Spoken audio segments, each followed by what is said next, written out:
When Parrikar was the chairman of the PAC, he led this very high decibel campaign against illegal mining, alleged illegal mining, which now his own colleague Nilesh Cabral, who is his colleague in the cabinet, has said that it was nothing but a political stunt. So it was a state government which suspended first, and thereafter the Supreme Court has passed its judgment. 1 year has passed, but the state government has done nothing to bring about a solution, a legally sustainable solution to the mining issue. It is clear that the state and central governments are non-performing governments.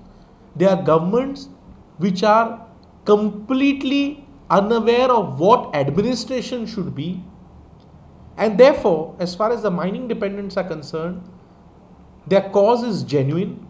We are sympathetic to their cause as Congress party, and they have announced that on 26th they are going to have an agitation against the state government, against the central government, because of the failure to bring about a legally sustainable solution and the failure to resume sustainable mining.